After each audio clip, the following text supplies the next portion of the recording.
23 سال تک لوگوں کو اسلام کی طرف لانے کے بعد اب رسول اللہ صلی اللہ علیہ وسلم پورے عرب کے سربراہ بن چکے تھے، اور پورا عرب اپنی بت پرستی چھوڑ کر اسلام کی طرف بہت تیزی سے آ رہا تھا، اور یہ اسلامک امپائر ایک گلوبل پاور بن چکی تھی۔ لیکن اس کا مطلب یہ بھی تھا کہ اب محمد صلی اللہ علیہ وسلم کی زندگی کا مشن کمپلیٹ ہونے والا تھا۔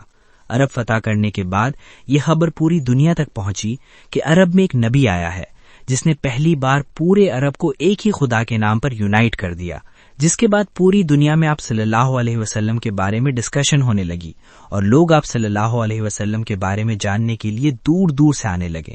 جس کے بعد آپ صلی اللہ علیہ وسلم اپنی زندگی کے پہلے اور آخری حج کی طرف روانہ ہوئے، اور وہاں انہوں نے حجۃ الوداع کا خطبہ دیا۔ اس خطبے نے اب صرف 10 سال بعد آپ صلی اللہ علیہ وسلم کے سامنے 1 لاکھ سے بھی زیادہ لوگ کھڑے تھے، جن میں ہر ریس، وائٹ، براؤن، بلیک، سب کھڑے تھے، اور وہاں آپ صلی اللہ علیہ وسلم نے دنیا میں سب سے پہلے ریسزم کو ختم کرنے کا حکم دیا، اور کہا کہ کسی وائٹ کو کسی بلیک اور کسی عربی کو کسی اجمی پر کوئی فوقیت نہیں، اور عورتوں کے حقوق پر بھی بات کی۔ آپ صلی اللہ علیہ وسلم نے اس دن جو باتیں کی ان میں سے کچھ آج بھی UN چارٹر کا حصہ ہیں۔ اس خطبے میں موجود سارے لوگوں نے گواہی دی کہ آپ صلی اللہ علیہ وسلم نے دنیا کے آخری پیغمبر ہونے کا حق ادا کر دیا ہے۔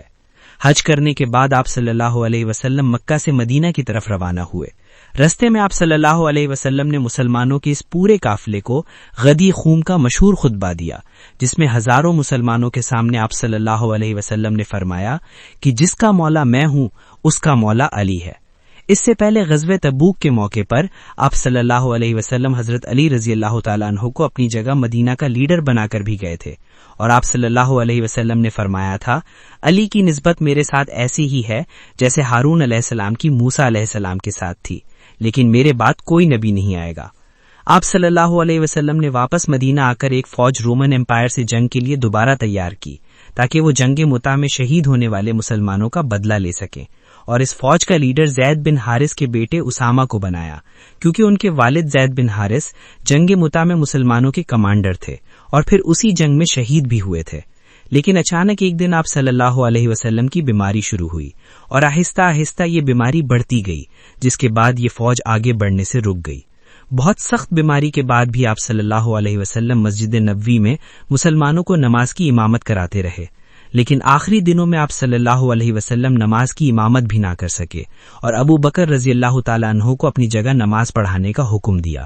اپنے آخری دن آپ صلی اللہ علیہ وسلم نے حضرت عائشہ رضی اللہ تعالیٰ عنہا کے حجرے میں گزارے، جو مسجد نبوی کے بالکل اٹیچ ایک کمرہ تھا۔ لیکن اس کے بعد آپ صلی اللہ علیہ وسلم کی بیماری بڑھتی گئی، اور اچانک ایک دن حضرت عائشہ رضی اللہ تعالیٰ عنہا کے گھر سے آواز آئی کہ آپ صلی اللہ علیہ وسلم اس دنیا سے رحلت فرما چکے ہیں، جس پر مدینہ کے لوگ حیران ہو گئے کہ یہ کیسے ہو سکتا ہے، کیونکہ اس وقت آپ صلی اللہ علیہ وسلم کی عمر صرف 61 سال تھی آج کل کے کیلنڈر کے مطابق، اور اسلامک کیلنڈر کے مطابق ان کی ایج 63 سال تھی۔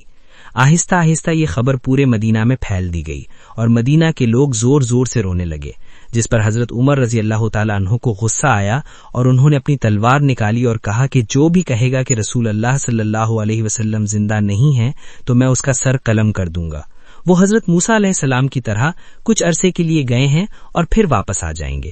کیونکہ فرعون کی غلامی سے آزاد ہونے کے بعد جب بنی اسرائیل ڈیزرٹ میں 40 سال تک پھر رہے تھے، حضرت موسیٰ علیہ السلام اپنی امت کو چھوڑ کر 40 دن تک کوہ طور پر اللہ سے بات کرنے کے لیے گئے تھے، جس کے بعد ان کی امت بنی اسرائیل نے یہ سوچا تھا کہ حضرت موسیٰ علیہ السلام وفات پا چکے ہیں، لیکن اصل میں موسیٰ علیہ السلام زندہ تھے اور 40 دن کے بعد واپس آ گئے۔ اسی لیے حضرت عمر رضی اللہ تعالیٰ عنہ نے بھی یہی کہا کہ رسول اللہ صلی اللہ علیہ وسلم اللہ سے ملنے کے بعد واپس آ جائیں گے، اور یہ وہ اس لیے کہہ رہے تھے کیونکہ رسول اللہ صلی اللہ علیہ وسلم ہمیشہ کہا کرتے تھے کہ ایک دن ہم مسلمان رومن اور پرشین امپائر دونوں کو فتح کریں گے، اور مسلمان دنیا کی سب سے طاقتور قوم بنے گی۔ تو اب یہ کیسے ہو سکتا تھا کہ یہ سب ہوئے بغیر آپ صلی اللہ علیہ وسلم مسلمانوں کو چھوڑ کر چلے جائیں؟ حضرت عمر رضی اللہ تعالیٰ عنہ کو اس بات کا پتہ نہیں تھا کہ ایک دن اللہ انہی کے ہاتھوں یہ سارے علاقے فتح کرے گا۔ حضرت عمر رضی اللہ تعالیٰ عنہ تلوار لے کے مسجد نبوی میں کھڑے رہے، جبکہ ابو بکر رضی اللہ تعالیٰ عنہ جو رسول اللہ صلی اللہ علیہ وسلم کے سب سے کلوز دوست تھے، وہ اپنی بیٹی حضرت عائشہ رضی اللہ تعالیٰ عنہ کے حجرے میں آپ صلی اللہ علیہ وسلم کے پاس گئے، ان کے ماتھے پر بوسہ دیا۔ حضرت عمر رضی اللہ تعالیٰ عنہ اب بھی تلوار لے کے کھڑے تھے اور لوگوں کو آپ صلی اللہ علیہ وسلم کی وفات کے بارے میں بولنے سے روک رہے تھے، لیکن حضرت ابو بکر رضی اللہ تعالیٰ عنہ رسول اللہ صلی اللہ علیہ وسلم کے ممبر پر چڑھے اور کہا عمر بیٹھ جا، لیکن حضرت عمر پھر بھی کھڑے رہے۔ تو حضرت ابو بکر رضی اللہ تعالیٰ عنہ نے سب سے کہا کہ عمر کو چھوڑ دو، اور پھر اپنی زندگی کی سب سے اہم سپیچ شروع کی۔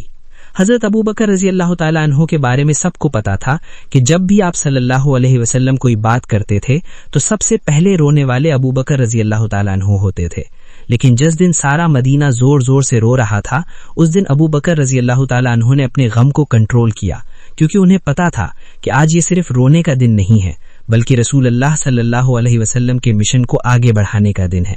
تو وہ رسول اللہ صلی اللہ علیہ وسلم کے ممبر پر کھڑے ہوئے اور سب مسلمانوں کو مخاطب کرتے ہوئے کہا، اے مسلمانوں، تم میں سے جو محمد کی عبادت کرتا تھا وہ جان لے کہ محمد وفات پا چکے ہیں، اور تم میں سے جو اللہ کی عبادت کرتا تھا وہ جان لے کہ اللہ زندہ ہے اور اسے کبھی موت نہیں آئے گی۔ جس کے بعد انہوں نے قرآن کی وہ آیت سنائی جو جنگ احد کے بعد نازل ہوئی کہ جب جنگ احد میں مسلمان بہت سخت ٹائم سے گزر رہے تھے، کچھ دشمنوں نے مصعب بن عمیر رضی اللہ تعالیٰ عنہ کو شہید کر دیا، جس کے بعد جنگ کے درمیان ہی مسلمانوں میں یہ افواہ پھیل گئی کہ رسول اللہ صلی اللہ علیہ وسلم کو شہید کر دیا گیا ہے، کیونکہ مصعب بن عمیر رضی اللہ تعالیٰ عنہ کی صورت رسول اللہ صلی اللہ علیہ وسلم سے بہت ملتی جلتی تھی۔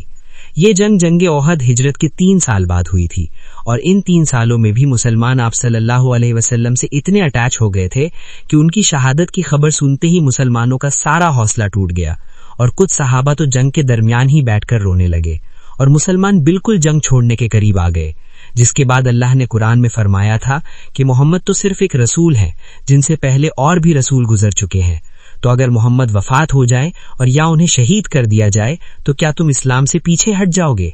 جیسے ہی ابو بکر رضی اللہ تعالیٰ عنہ نے یہ آیت مسلمانوں کے سامنے تلاوت کی، حضرت عمر جو باڈی سے بہت مضبوط اور طاقتور شخص تھے وہ بالکل زمین پر گر گئے، اور صحابہ نے بعد میں کہا کہ یہ ایسے تھا کہ جیسے ہم نے پہلی دفعہ یہ آیت سنی ہو۔ حضرت ابو بکر رضی اللہ تعالیٰ عنہ کے سمجھانے کے بعد مسلمانوں کو آہستہ آہستہ سمجھ آنے لگی کہ واقعی رسول اللہ صلی اللہ علیہ وسلم اس دنیا سے رحلت فرما چکے ہیں۔ لیکن اب جب سارے مسجد نبوی میں موجود تھے تو اچانک کچھ لوگوں نے آ کے بتایا کہ مدینہ کے انصار رسول اللہ صلی اللہ علیہ وسلم کے بعد اپنا نیا لیڈر چوز کرنے والے ہیں۔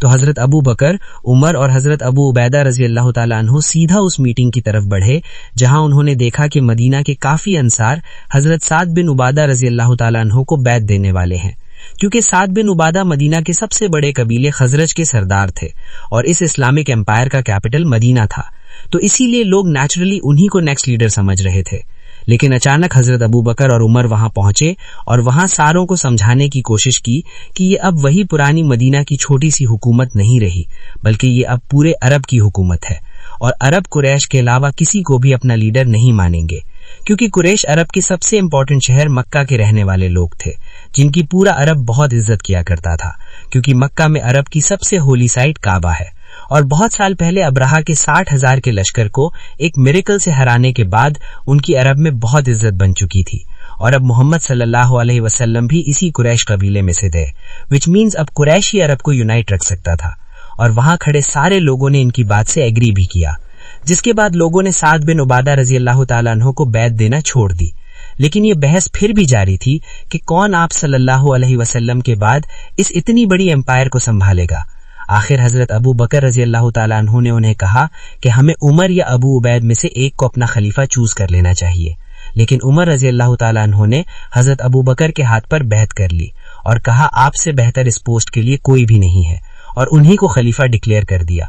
اب تک اس محفل میں جتنے بھی نام لیے گئے ان ساروں میں سے کسی پر بھی اتفاق نہیں ہو رہا تھا۔ جیسے ہی حضرت عمر رضی اللہ تعالیٰ عنہ نے ابو بکر رضی اللہ تعالیٰ عنہ کا نام لیا، وہاں سارے ہی اس بات پر راضی ہوئے اور سب نے حضرت ابو بکر رضی اللہ تعالیٰ عنہ کے ہاتھ پر بیعت کر لی، اور اس طرح کچھ ہی ٹائم میں اس اتنی بڑی امپائر کا خلیفہ مسلمانوں کے درمیان مشورے سے سلیکٹ کر لیا گیا، جبکہ باقی سارے امپائرز ہمیشہ بہت خون خرابے کے بعد یہ فیصلہ ہوتا تھا،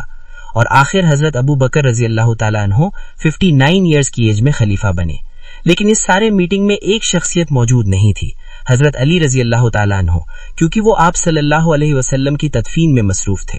جب حضرت علی رضی اللہ تعالیٰ عنہ کو اس میٹنگ کا پتہ چلا تو انہوں نے حضرت ابو بکر رضی اللہ تعالیٰ عنہ کے ہاتھ پر بیعت نہیں کی، اس بات پر کہ یہ اتنا بڑا فیصلہ رسول اللہ صلی اللہ علیہ وسلم کے خاندان کے غیر موجودگی میں کیوں کر لیا گیا،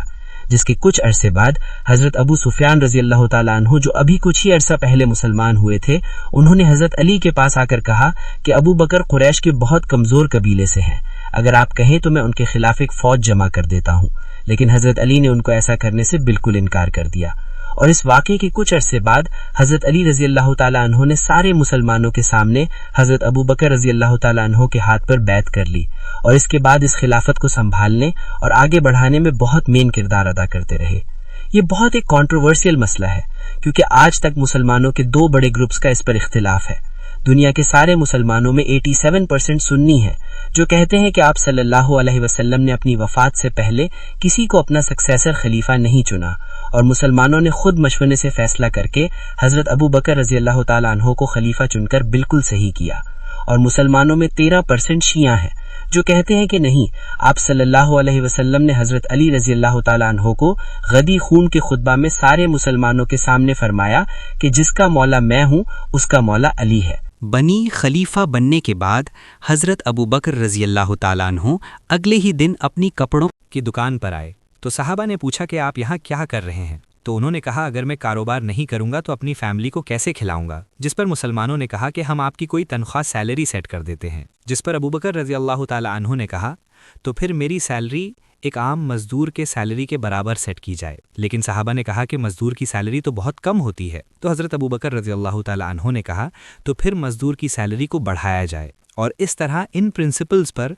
اب اسلام کی پہلی خلافت راشدہ شروع ہوئی۔ ابو بکر رضی اللہ تعالیٰ عنہ نے خلیفہ بنتے ہی سب سے پہلے وہ فوج روانہ کی جو آپ صلی اللہ علیہ وسلم کی بیماری کی وجہ سے رک گئی تھی، اور باقی سارے کاموں کو بھی اسی طرح کنٹینیو رکھا جس طرح پہلے ہوا کرتے تھے۔ لیکن یہ کوئی آسان کام نہیں تھا، کیونکہ اب تک مسلمانوں میں بہت سارے منافقین شامل تھے، اور وہ اس سے پہلے صرف اس لیے چپ رہتے تھے کیونکہ رسول اللہ صلی اللہ علیہ وسلم اللہ کے رسول تھے اور انہیں جبرائیل کی طرف سے بہت ساری باتوں کا پہلے سے پتہ چل جاتا۔ لیکن اب لوگوں میں یہ کانفیڈنس آ گیا کہ اب جب رسول اللہ صلی اللہ علیہ وسلم نہیں ہے تو ہم زکوٰۃ بھی نہیں دیں گے، کیونکہ منافق کے لیے اپنے مال میں سے پیسہ دینا بہت مشکل کام ہوتا ہے۔ اینڈ ناٹ اونلی دیٹ، کچھ لوگوں نے آپ صلی اللہ علیہ وسلم کی اتنی عظیم کامیابی دیکھ کر اسے کاپی کرنے کی کوشش کی اور نبوت کا جھوٹا دعویٰ کر دیا۔